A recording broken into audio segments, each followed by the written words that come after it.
চাইছেন আমি দুর্গাপুজোয় গেলে ইফতারে কেন যাব না? আমি দুর্গাপুজোয় গেলে আপনি পিতৃপক্ষে যান কেন? পিতৃপক্ষ হিন্দুরা মানে না, অশুভটা। পিতৃপক্ষে গয়াতে যায় সবাই, গিয়ে তাদের যারা পিতামাতা গত হয় পিণ্ডদান করে। পিতৃপক্ষে শুভ কাজ কেউ করে না। আপনি কেন পিতৃপক্ষে কাঁচি নিয়ে ঘুরে বেড়ান? আইন নিয়ে মমতা বন্দ্যোপাধ্যায় বলছেন যে আমাদের সম্পত্তি নেওয়ার কারো অধিকার নেই, আমরা অন্য কারো সম্পত্তি নেব না, দিদি আপনাদের এবং আপনাদের সম্পত্তি রক্ষা করবে। আইন নিয়ে কালকে জঙ্গিপুরে কি হলো? জঙ্গিপুরের পুরসভা আপনার, এমএলএ আপনার, এমপি আপনার, জেলা পরিষদ আপনার। সেখানে কালকে বেচারা পুলিশদেরকে গাড়িগুলো পুড়ালো হলো। আপনার মুখে মোথা বাড়ি নিয়ে কেন নেই? ৭৪টা হিন্দু দোকান ভাঙলো, লুট করলো। আপনার মুখে একটা শব্দ নেই কেন? তারা যোগ্যদের চাকরি ফেরতের জন্য আজকে অভিজিৎ গঙ্গোপাধ্যায় ফর্মুলা নিয়ে বিকাশ ভবনে যাচ্ছেন, আমি বলতে পারবো, আমি বলতে পারবো না।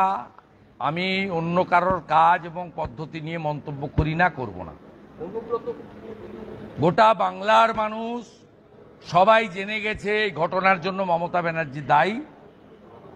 তাকে ১৬ বার সুপ্রিম কোর্ট সুযোগ দিয়েছে যোগ্য অযোগ্য বেছে দেওয়ার জন্য।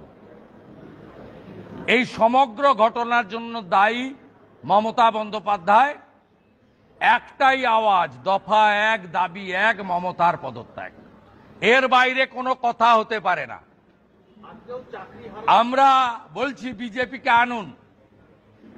সরকার গঠনের ১ মাসের মধ্যে সিবিআই যে হার্ড ডিস্ক গাজিয়াবাদ থেকে উদ্ধার করেছে, ওখান থেকে ওএমআর বের করে যোগ্যদের তালিকা করে আমরা সুপ্রিম কোর্টে গিয়ে ফেলে দিয়ে বলবো, হুজুর এরা যোগ্য, এদের চাকরি আপনি ফিরিয়ে দিন। আমরা কমিটেড, এর বাইরে কোনো কথা হবে না। আর আপনি বলেছেন নেতাজি ইন্দোরে বিজেপি কথা রাখে না, অমুক তমুক ত্রিপুরা।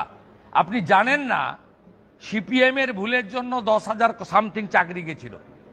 তাদের ১ বছর ধরে বিপ্লব দেব প্রাক্তন মুখ্যমন্ত্রীর সরকার মাসে ৩০,০০০ টাকা করে দিয়েছে, এবং পরবর্তীকালে সুপ্রিম কোর্ট রাজি হয়নি পুনর্বিবেচনার জন্য।